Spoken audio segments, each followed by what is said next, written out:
नमस्कार दोस्तों, मेरा नाम है चंद्रकांत और आज हम बात करेंगे कि आपको गाड़ी की सर्विस जो है वो आफ्टर मार्केट करवानी चाहिए या नहीं करवानी चाहिए। वेल, बहुत लोगों के मन में सवाल रहता है कि यार बाहर सर्विस करवाएंगे तो गाड़ी की वारंटी वॉइड हो जाएगी क्या? क्या गाड़ी में कोई इशू आ जाएगा? क्या बाहर वाले अच्छे से सर्विस कर पाएंगे या नहीं कर पाएंगे?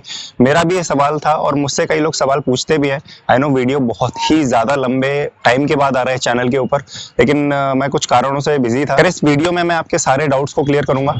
ये जो सारे पॉइंट्स देख रहे हैं इन सभी पॉइंट्स से बात करेंगे कि क्या आपकी गाड़ी की वारंटी वॉइड होगी, कब करवाना चाहिए आपको, गाड़ी की वारंटी खत्म होने के बाद करवाना चाहिए सर्विस या फिर पहले करवाना चाहिए, और इन सभी चीजों की बात करेंगे। क्या क्या चीजें हमें ध्यान में रखनी चाहिए, कहां से करवानी चाहिए, कहां से नहीं करवानी चाहिए, ये सब चीजें मैं इस वीडियो में आपको डिस्कस करूंगा। सबसे पहले हम बात करते हैं उन चीजों की कि हमें क्या क्या चीजों का ध्यान रखना चाहिए अगर आप बाहर सर्विस करवा रहे हैं। और बाहर सर्विस करवाने का फायदा क्या है? सबसे बड़ा फायदा ये है कि आप बहुत सारा पैसा बचा लेते हैं। इनफैक्ट मैं आपको एग्जाम्पल के तौर पर बताऊं तो आप लगभग 50% सेविंग कर लेते हैं अगर बाहर से आप सर्विस करवाते हैं, तो ये बहुत ज्यादा है। और 50% सेविंग ऑब्वियसली ज्यादा है, और ये मेरे खुद के साथ हुआ है। मेरी खुद की गाड़ी के ऊपर सेविंग मैंने लगभग इतनी की है, तो इसलिए मुझे पता है कि कितना सेविंग हो सकता है। सबसे पहला तो ये कि अगर आपकी गाड़ी की वारंटी अगर बची हुई है, लाइक अगर आपकी गाड़ी की वारंटी 3 साल या 4 साल की है, तो आप पहले उस वारंटी को खत्म होने दीजिए, उसके बाद आप बाहर सर्विस करवाने के बारे में सोचिए। क्योंकि कई बार क्या होता है, बाहर करवाने में कोई इशू नहीं है, आप बाहर करवा सकते हैं, लेकिन क्या होता है कि अगर कभी वारंटी का गाड़ी में कोई इशू आया, कोई पार्ट फेलियर हुआ, तो कंपनी डिनाई कर देगी कि आपने गाड़ी की सर्विस बाहर करवाई थी इसलिए आपको प्रॉब्लम आई है।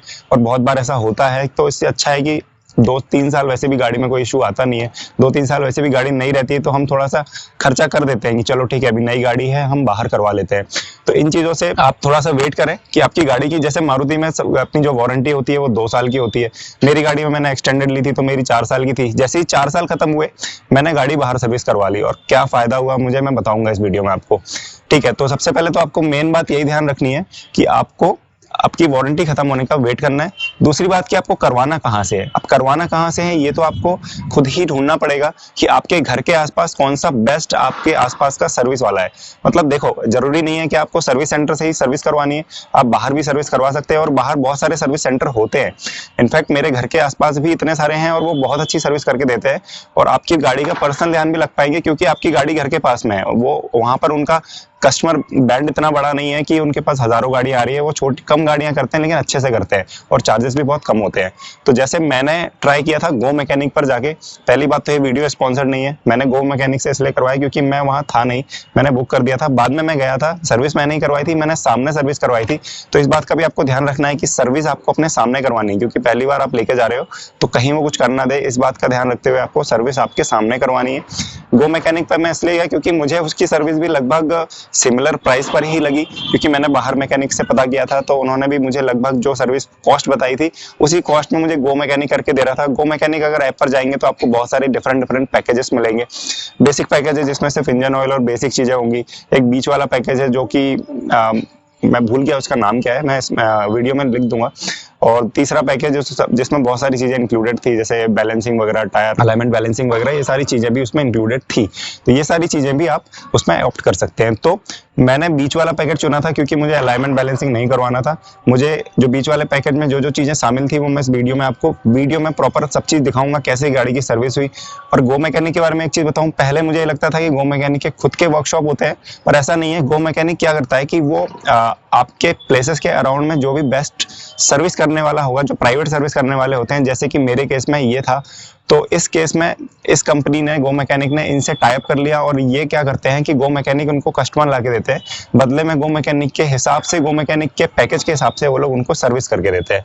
सारे टैक्स वगैरह सारे इंक्लूड रहते हैं जो गो मैकेनिक के ऊपर आपको आते हैं। और ऐसा जरूरी नहीं है आपको गो मैकेनिक पर जाना है। अगर आपके घर के पास में कोई बेहतरीन सर्विस वाला बंदा है जो जानकार है गाड़ियों का, क्योंकि सर्विस करना कोई बड़ी तीर नहीं है, आप घर पे खुद भी कर सकते हैं सर्विस, अगर आपको थोड़ा बहुत इंटरेस्ट और नॉलेज है तो मेरे हिसाब से आप वहां जा सकते हैं। तो मेरा एक्सपीरियंस कैसा रहा मैं आपको बताता हूँ। सबसे पहले मैं गाड़ी को लेकर गया, आप थोड़ा सा ओवरव्यू देख लीजिए कैसा है जो सर्विस सेंटर है। छोटा है, नो डाउट छोटा है ये, मतलब आप अगर उन कंपनी से कंपेयर करेंगे जहां पर हम यूजुअली अपनी गाड़ी की सर्विस करवाते हैं, कंपनी के शोरूम्स में करवाते हैं, तो वहां से तो ऑब्वियसली छोटा है, लेकिन क्योंकि कम गाड़ियां आती हैं तो आपकी गाड़ी का अच्छे से ख्याल भी रखा जाता है। सबसे पहले उन्होंने गाड़ी को मैनुअली उठाया, वहां पर जो लिफ्ट थी वो एक ही थी और उस पर ऑलरेडी गाड़ी लटकी हुई थी, तो उन्होंने सबसे पहले मेरी गाड़ी को उठाया, इंजन ऑयल को ड्रेन किया। इंजन ऑयल ड्रेन करने के बाद में जो जो भी चीज़ें हैं उनको, जो जो भी निकालने वाली चीज़ें हैं उनको निकाला, गाड़ी को ऊपर उठाया, टायर वगैरह निकाले, क्योंकि ब्रेक वगैरह की सर्विस भी होती है, ब्रेक कैलिपर की ग्रीसिंग वगैरह भी होती है, जो कि आगे वीडियो में आप देखेंगे।